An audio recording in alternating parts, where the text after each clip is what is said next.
તાજેતરમાં ગુજરાત પોલીસે સાયબર ક્રાઇમનો ભોગ બનેલા હજારો મધ્યમ વર્ગીય લોકોની પીડાને ઘટાડવા માટે એક મોટો પ્રયાસ હાથ ધરેલ છે.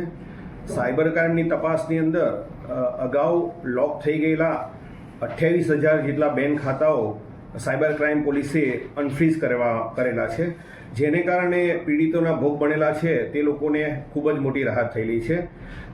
તાજેતરમાં જે પ્રમાણે જોઈએ તે પ્રમાણે ગુજરાત પોલીસ દ્વારા રિફંડની રકમ અને હોલ્ડ પર મૂકવામાં આવેલી રકમમાં ખૂબ જ પ્રયાસ કરવામાં આવેલો છે.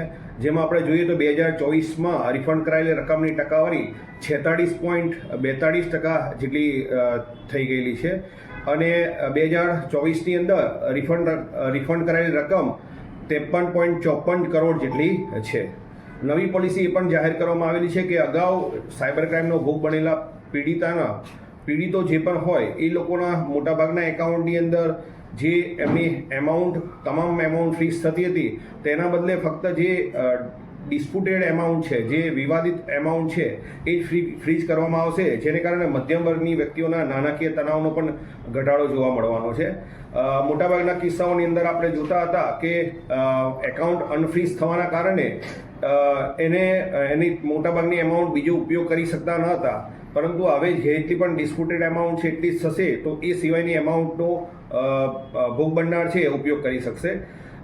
અગાઉ તમામને આ મીડિયાના માધ્યમથી આપ સર્વેને અને તમામ નાગરિકોને પણ વિનંતી કરીએ છીએ કે જેના એકાઉન્ટ ભૂલથી ફ્રીઝ થઈ ગયેલા હોય તે એકાઉન્ટ જેના કોઈ ધ્યાન પર આવે તો તે તરત સાયબર ક્રાઇમ પોલીસ સ્ટેશનનો સંપર્ક કરે અને ભૂલથી થઈ ગયેલા એકાઉન્ટ છે એને તરત જ ઘટિત કાર્યવાહી કરી અને અનફ્રીઝ કરવામાં આવશે.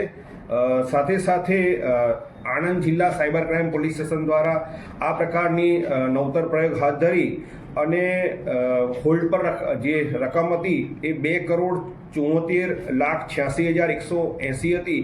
તે પૈકીની 2,13,20,606 રૂપિયા જેટલી મોટાભાગની એમાઉન્ટ અરજદારોને પરત કરવામાં આવેલી છે.